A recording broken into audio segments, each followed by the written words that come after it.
Good evening, नमस्कार, आदाब। मेरा नाम है आरजे राज। आप देख रहे हैं 374th एपिसोड ऑफ नागपुर's most happening Facebook live show राज की बात। छत्तरपुर फार्म्स प्रेजेंट्स राज की बात in association with Kamath and Durukar Wealth Manager. My outdoor publicity partner is Gemini Outdoors. My hospital partner is Crims Hospital. Home partner is Siddhi Vinayak Infrastructure.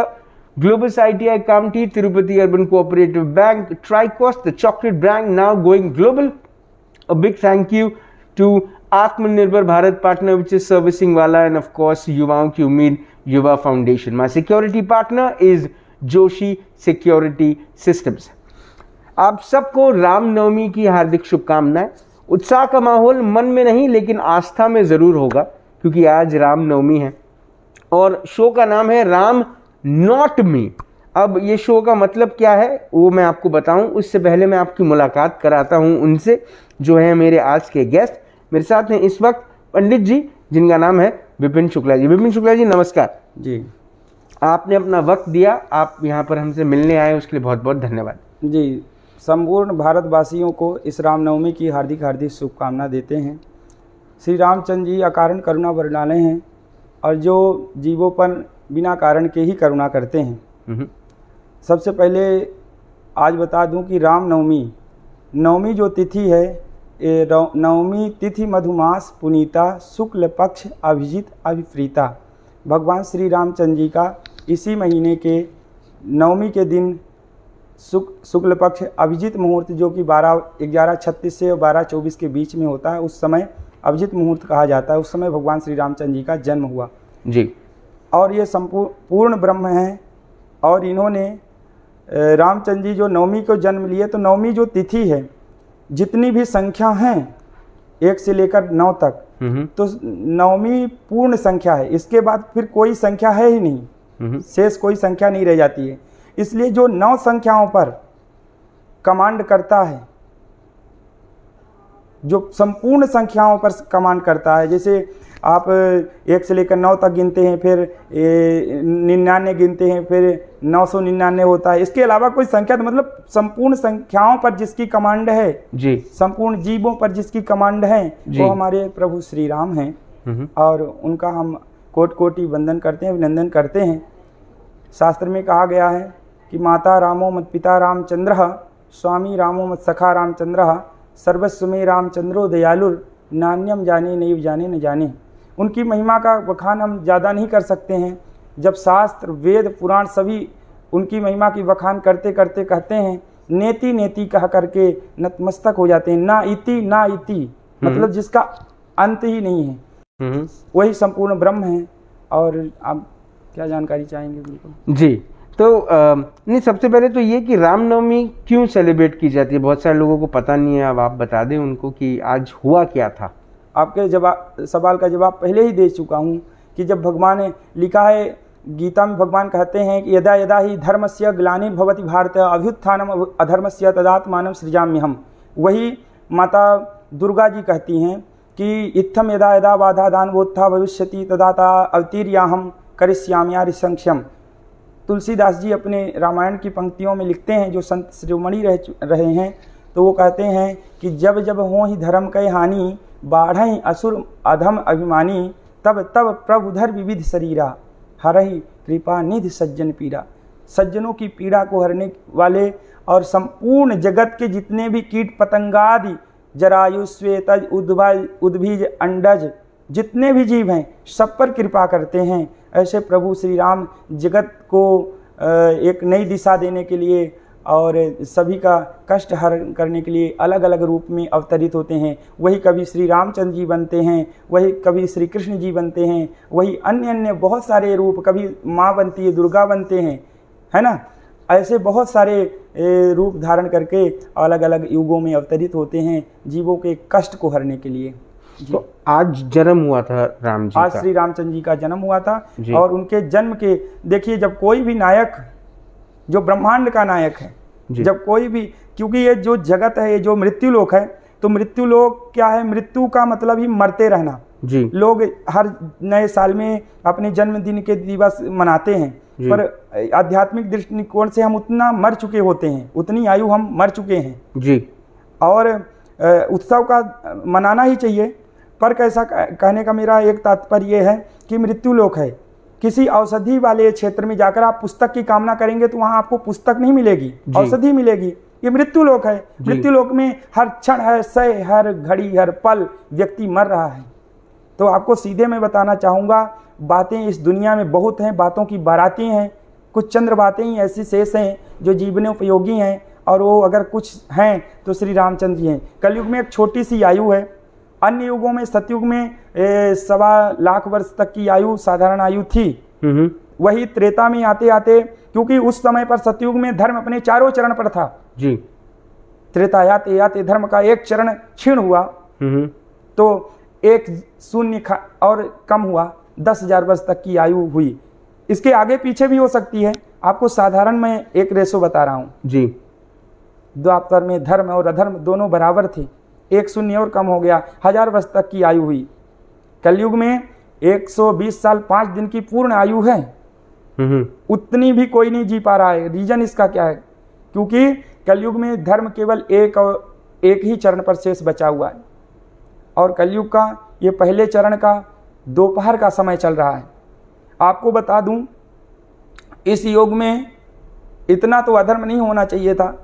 एक छोटी सी बात अपनी बताऊं, हम नहीं जानते कि आपके पास कितना समय है, पर इस समय पर विधर्मी इतने वो हो गए हैं हर फील्ड में। मैंने कहा था केवल एक ही फील्ड में, अपने अपने क्षेत्र में हर लोग, इतनी आत्मा तक उनकी गिरवी हो गई है, आत्मा भी मर गई है। मैं इस माध्यम से ये बताना चाहूँगा, एक व्यक्ति जब गांव से, जिसके पास छोटी सी ज़मीन है और जो किसानी कृषक करके यहाँ पर आता है, बीमार है, वो जब डॉक्टरों के पास जाता है अथवा अन्य किसी भी क्षेत्र वाले व्यक्ति के पास जाता है, मैं किसी एक क्षेत्र के व्यक्ति का फिर से मैं निवेदन करूँगा, मैं नाम ही लेता हूँ, तो उससे कैसे लोग पैसा ऐंठते हैं उसकी एक मैं जीवंत उदाहरण जरूर दूंगा। नाम और स्थान घटना जो है तो मैं गोपनीय रखूँगा। लोग क्या करते हैं, जैसे वो व्यक्ति गया, उसको यहाँ की ABCD नहीं पता होती है, बड़े बड़े महानगरों की।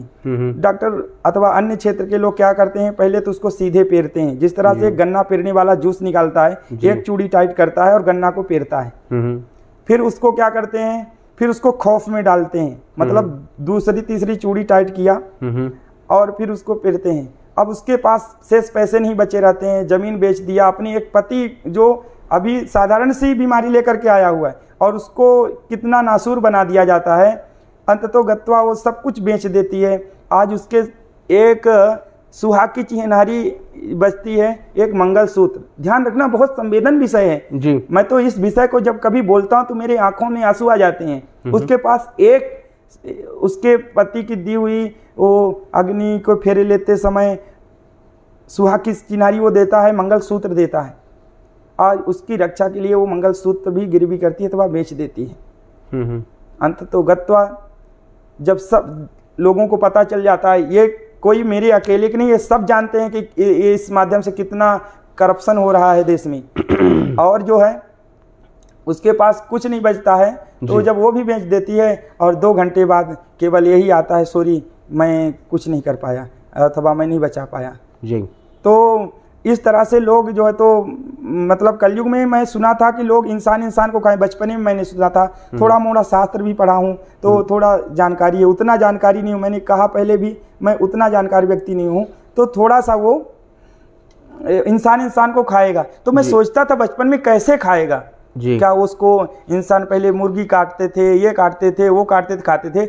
आज उससे भी बदतर जीवों को तो एक बार में हलाल कर देते थे। बकरा को पेट भर खिलाते हैं, कम से कम एक बार में हलाल करते हैं। यहाँ तो तिल तिल मार करके खाते हैं। ये क्या खाना नहीं है? पता चलता है उसका गुर्दा निकल गया, उसका ये निकल गया, उसका वो निकल गया। लेडीजों की जहाँ बॉडी पहुँचनी चाहिए, मैं बहुत भावनाओं से भरा हुआ है, तो इतना बेहद भावुक ये प्रसन्न है मेरे लिए, मैं आप सबसे शेयर करूं। ये मुझे अच्छा तो नहीं लग रहा है, पर मैं कर ही देता हूं। तो इस तरह से लोग उससे भी बदतर खा रहे हैं, मनुष्य को ही खा रहे हैं, जो परमात्मा की सबसे उत्कृष्ट कृति है जी। जो 84 लाख में 83,99,999 योनियों को चीरने के बाद मनुष्य योनियों में जब वो प्रवेश लेता है, ये परमात्मा की सबसे उत्कृष्ट कृति है। इसको पाने के लिए देवता भी तरसते हैं और इस कृति को भी मानव जाति जो है तो विनाश करने में जो बुद्धिमान लोग हैं, जो ऐसे हैं तो पीछे नहीं हट रहे हैं। और क्या जानकारी महाराज जी, जैसे कोई ईश्वर का भक्त होता है, जी जी, है ना जी। अब कोई शंकर जी का भक्त होता है, जी, जी। कोई गणेश भगवान का भक्त होता है, जी, कोई जी हाँ। दुर्गा माँ का भक्त होता हाँ। है, कोई भगवान राम का भक्त होता है। कहते हैं कि भगवान राम की प्रार्थना करना जीवन का आधार है। जी जी। अब संयोग से राम जी की जो पूरी कथा है, उनका जो पूरा जीवन है, वो जीवन उनके भक्तों को बहुत सारी चीज़ें सिखाता है। जी जी। जिसमें से एक चीज़ ये भी सिखाता है कि अगर आप सच्चे मन से भगवान से कुछ प्रार्थना करें, जब जैसे उन्होंने भी प्रार्थना करी थी भगवान से, उन्होंने भी ईश्वर जब ईश्वर का नाम लिया था, मैं रामायण सीरियल में देखा था मैंने कि जब उन्होंने भी ईश्वर का नाम लिया था तब ईश्वर प्रकट हुए थे उनकी मदद करने के लिए। भगवान ने अलग रूप लेकर उनका भी साथ दिया था। अब क्या हम भी जो भक्त हैं भगवान राम के, वो उनसे कुछ प्रार्थना कर सकते हैं? क्या हमारी प्रार्थना उन तक जाती है? बिल्कुल, एक सबसे बड़ा एक बहुत अच्छा प्रश्न आपने किया कि हमारी प्रार्थना जाती है। तो आप ये जान लीजिए सबसे पहले कि आप में जो समाया हुआ है, जब तक वो है ईश्वर का अंश है, अंशी है। ईश्वर अंश जीव अविनाशी चेतन अमन सहज सुख राशि, वही ईश्वर जो ब्रह्मांड में है वही हमारे अंदर है। लिखा है शास्त्र में, यथा ब्रह्मांडे तथा पिंडे, जो ब्रह्मांड में है वही हमारे शरीर में। आप ऐसे समझ सकते हैं जैसे एक बड़ा मोबाइल का टावर है और वो टावर खराब हो गया, तो क्या हम किसी से बात कर सकते हैं? नहीं। अब एक घटना ऐसी भी घटती है कि आपका टावर तो बहुत अच्छा ठीक है, बड़ी अच्छी फ्रिक्वेंसी प्रोवाइड कर रहा है, पर आप क्या कर रहे हैं कि आपका मोबाइल डेड हो गया, आप बात कर सकते हैं क्या? नहीं। यहाँ पर ऐसा हो गया है कि टावर तो बहुत अच्छा है, ब्रह्मांड तो बहुत अच्छा है, पर लोगों का मोबाइल खराब हो गया, ऐसा समझ लीजिए। लोगों की मोबाइल खराब होना मीन्स मानसिकता खराब हो गई है। तो अब ये अब इससे आप पूछे कि कैसे ये, इसलिए मैं ये कह रहा हूं क्योंकि कहीं ना कहीं पहले तक का जो जीव था, आज से 20 साल 25 साल पहले तक, महामारी तो हर 100 वर्ष में आती रही हैं, पर उस समय लड़ने की क्षमता इसलिए लोगों के पास ज़्यादा थी कि पहले के लोग मतलब आध्यात्मिक ज़्यादा थे। भगवान कहते हैं कि यज्ञात भवन्ति भूतानि पर्जन्यादन्न संभवा, यज्ञात भवन्ति पर्जन्यो यज्ञ कर्म समुद्भवा।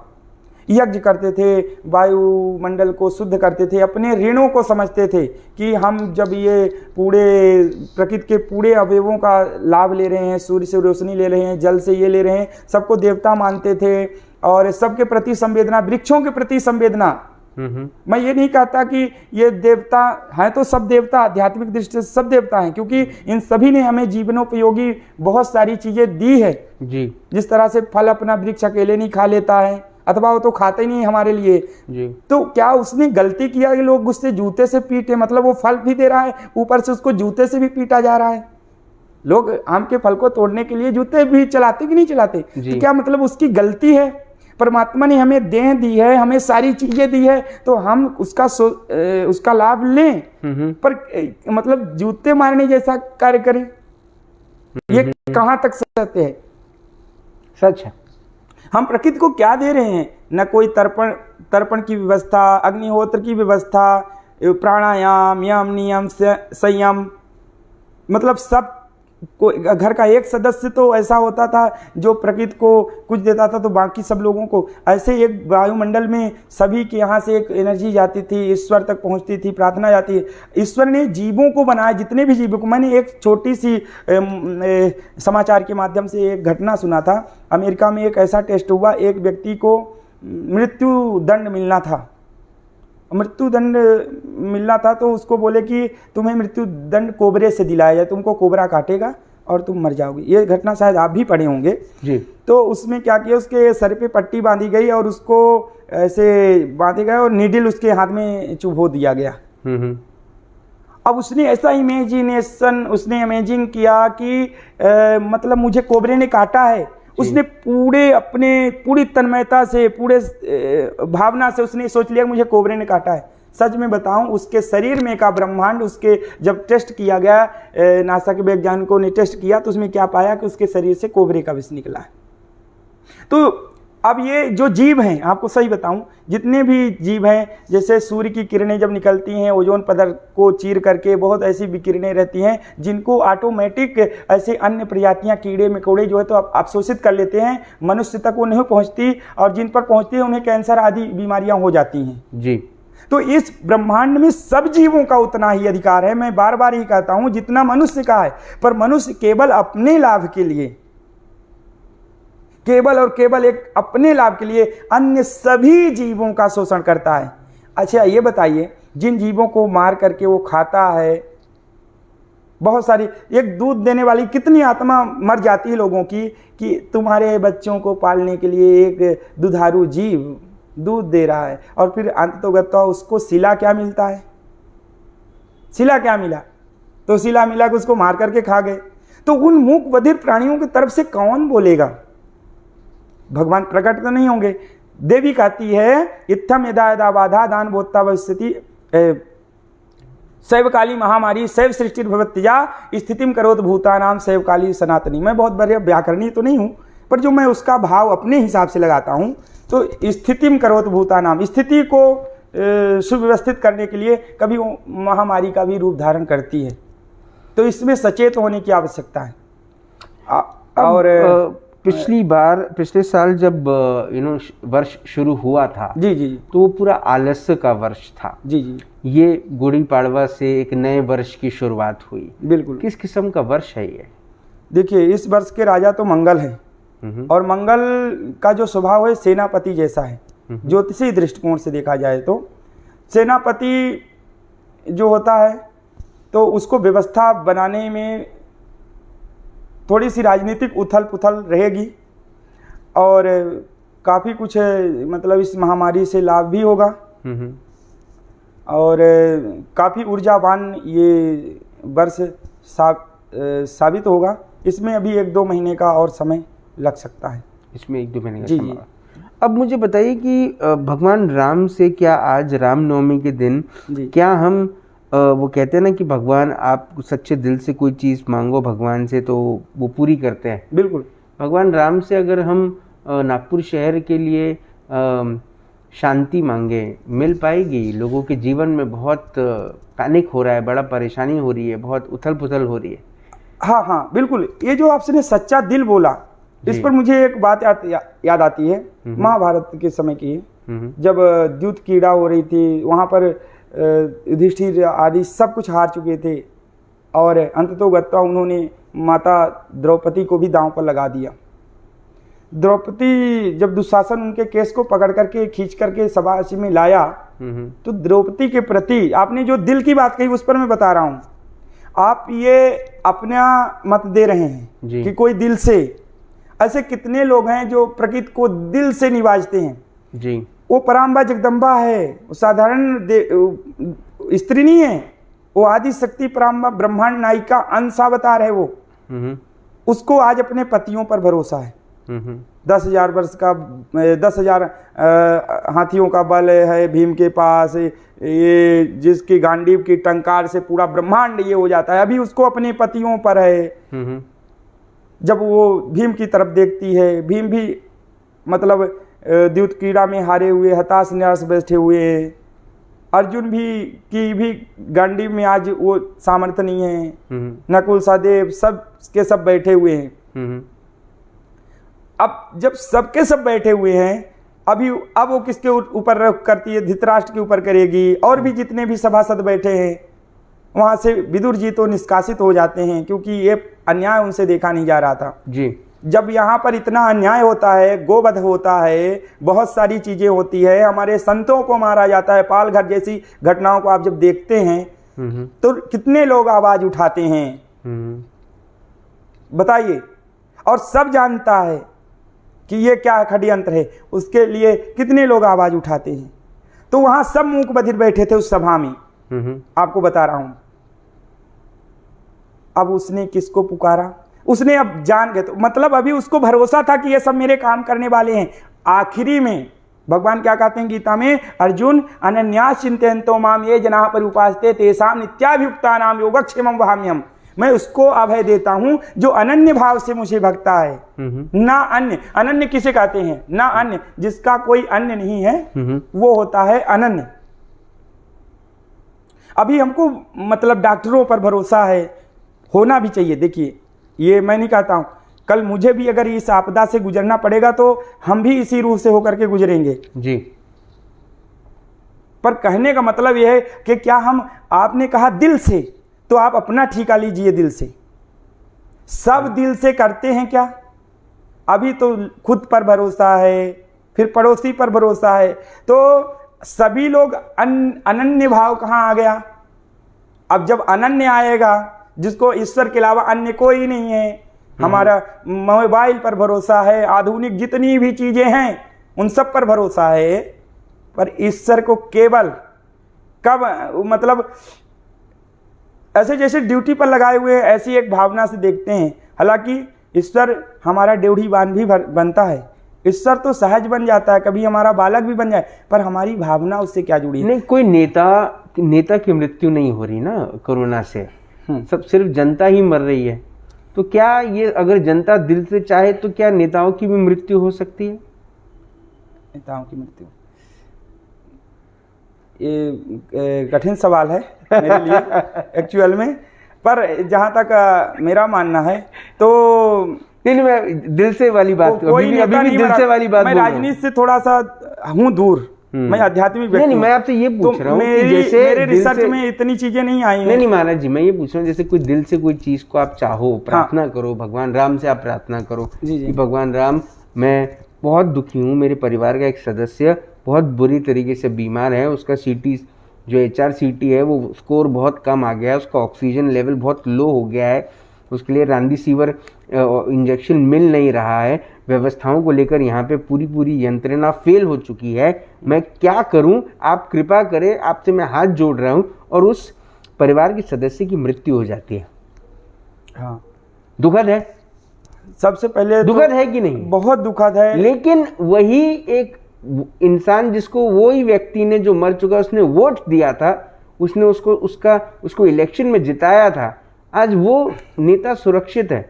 आज उसको अगर यही चीज हो जाए तो उसके पास लाखों करोड़ों रुपए है जाकर किसी बड़े अस्पताल में अपना इलाज कराने के लिए, लेकिन ये व्यक्ति के पास ना पैसे है और ना ही रिसोर्सेज, ना ही पहचान है उसकी कि उसको कहीं एक बेड मिल जाए। ये प्रश्न आपका बहुत जायज है, पर मैं अब ये कहूँगा कि अगर आपने करप्ट नेता को भी जिताया, आप निर्णय ले सकते थे कि एक अच्छे व्यक्ति को भी जिताया जा सकता है, तो आपका एक पर्सनल व्यू हो सकता है, पर आप किसी एक स्वार्थ के कारण, या तो जाति के स्वार्थ के कारण अथवा अन्य बहुत चीज़ों के कारण आपने उनको सपोर्ट किया पूरे तन्मयता से, तो आपने उस एक करप्ट नेता के कारण केवल और केवल आपके एक गलत निर्णय से कई चीजों का शोषण करता है, हर क्षेत्र में वो करता है, तो उसका पाप का भागी कौन होगा? कर्म की सजा मिल रही है। ये मैं इसका ठीका तो नहीं लूंगा, पर आप इशारा ये समझ लीजिए कि जैसे मान लीजिए आप के पास एक कन्या है जी, तो हमारे इसमें कन्यादान की प्रथा है जी। अब कन्या आप किसको दे रहे हैं? उसके लेवल के व्यक्ति को दे रहे हैं ना जी, कि मेरी कन्या से का ये ग्रहण करने का पात्र है जी। तो वोट भी मत है, मत का आप दान कर रहे हैं जी। आपने कैसे व्यक्ति को मतदान किया? दान कर रहे हैं ना जी। तो आपको सोचना नहीं चाहिए, आपने केवल देखा कि ये जाति मेरी है, ये वो व्यक्ति कैसा है उससे आपने वो नहीं रखा। आप भावनाओं को समझिएगा, बातों में मेरी शब्द नहीं उतने नहीं, सही है, सही बोल रहे हैं आप समझ पाएंगे, मैं समझ रहा हूँ। तो वो आप ये देखिए कि वो व्यक्ति कैसा है, आपने किसको जिताया।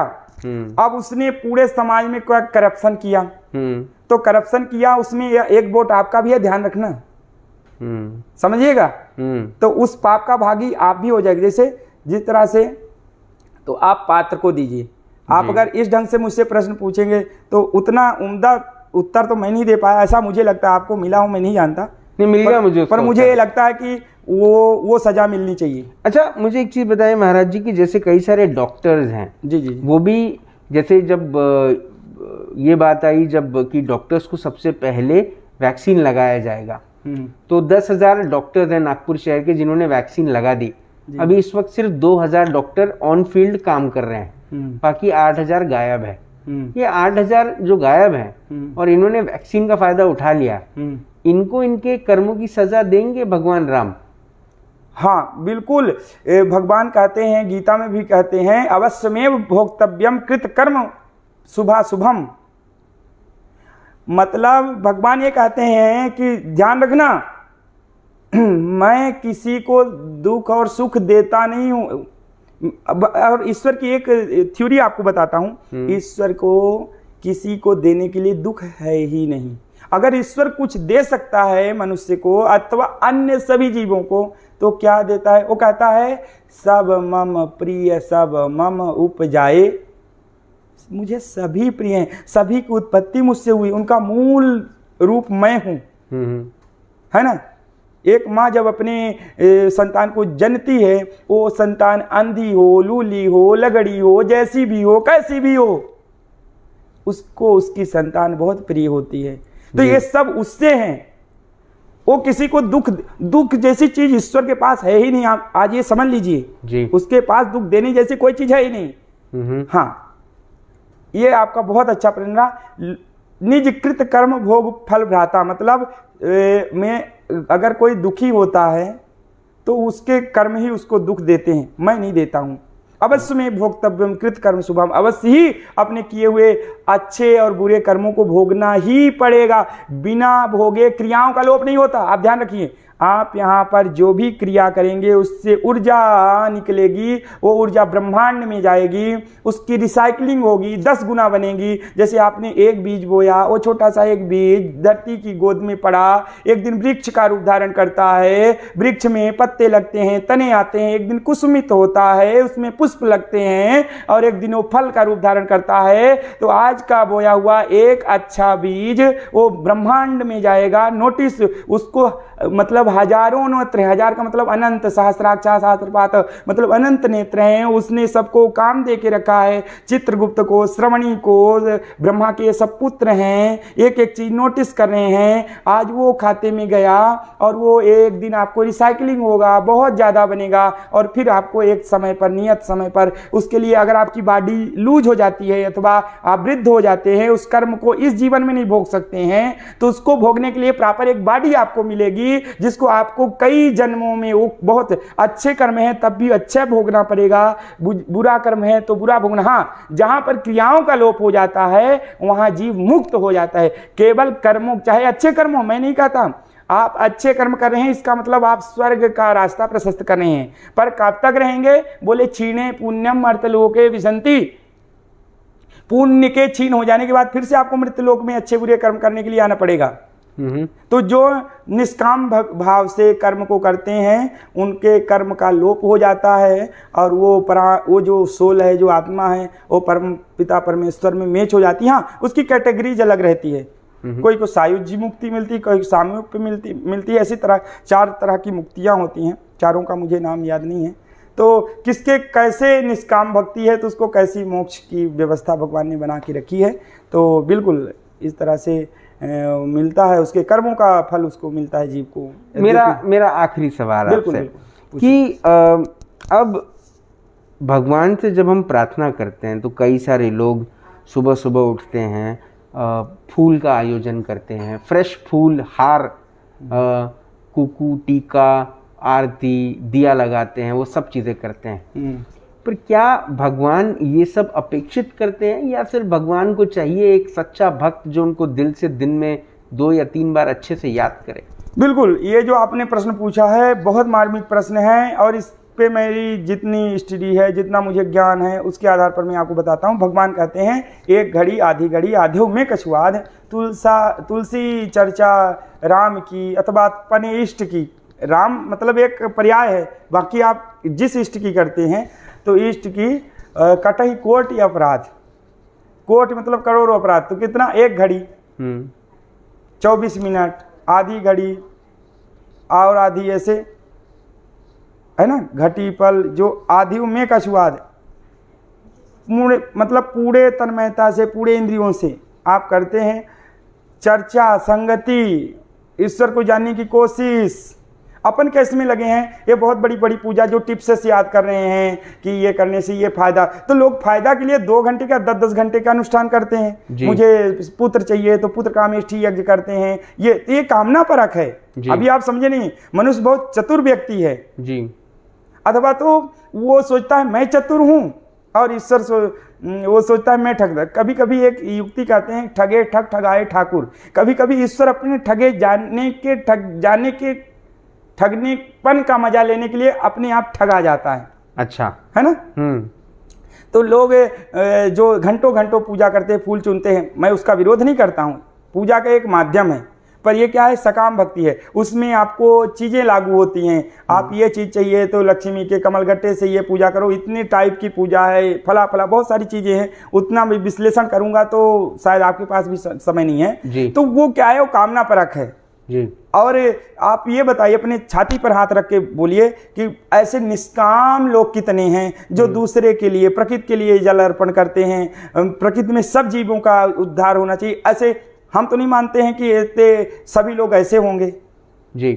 तो भगवान को अगर सोना चांदी हीरा जवाहरात कुछ चाहिए रहा होता, आपसे बता दूं, तो अपने पास रख लेता, हमें नहीं देता था जी। समझ रहे बात को। तो हाँ, इस माध्यम से हम अपने भाव प्रकट करते हैं। और लिखा है, यादृशी भावना से सिद्धिर्भवत तादृशी। जैसी आपकी भावना रहती है आपको उसी तरह से फल प्राप्त होता है। तो मैं चाहूँगा कि आपके प्रश्नों के समुचित उत्तर दे पाऊँ, विषय में खुद भी ना भटकूँ और आपको भी ना भटकाऊँ। और मैं इस एक माध्यम से आपसे सही बताऊँ, किसी की भावना आहत नहीं होनी चाहिए। और अगर मेरी वाणी से कुछ ऐसे शब्द भी निकलते हैं तो सब लोग बहुत बुद्धिमान हैं जी, और सबके पास माफ़ करने की भावना भी होगी। तो मैं नहीं जानता कि बस केवल माफ़ी चाहूँगा, सीधी सी बात है, ऐसा कह दूँ। नहीं महाराज जी, आज जो आपने बात करी, एक तरीके से मुझे ऐसा लगता है कि ये इंटरव्यू देखने के बाद कई सारे लोगों के दिमाग के जो ताले हैं वो खुलेंगे और कई सारे लोगों का विश्वास और इस बात पर बढ़ेगा कि कर्म अगर आप करेंगे, जैसे भी कर्म आप करेंगे, आपको 10,000 गुना मिलाकर वो कर्म वापस मिलेंगे। तो वो अच्छे हैं या बुरे, ये आपको ही डिसाइड करना है कि आप अच्छे कर्म करना चाहते हैं या बुरे, क्योंकि वापस तो वो मिलेंगे ही मिलेंगे। आप कुछ कहना चाहते हैं?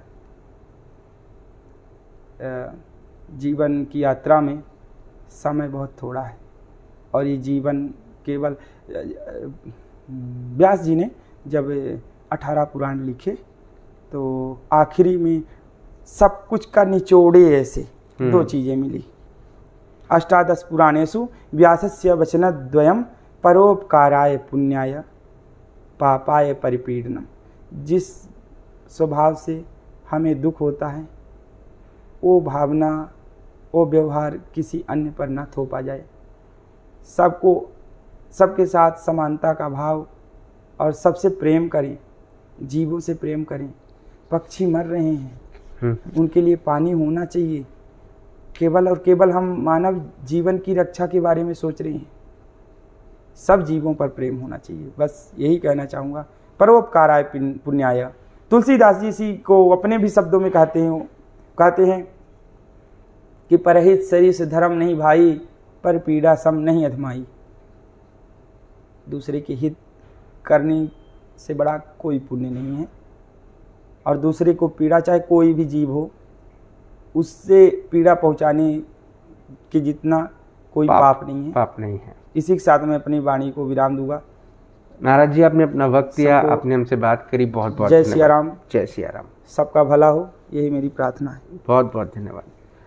आज विपिन शुक्ला जी जो महाराज जी हैं, आज दिन भर बड़े व्यस्त थे और इसीलिए शायद हम शाम को 5 बजे शो नहीं कर पाए। आज 8 बजे ये शो कर रहे हैं।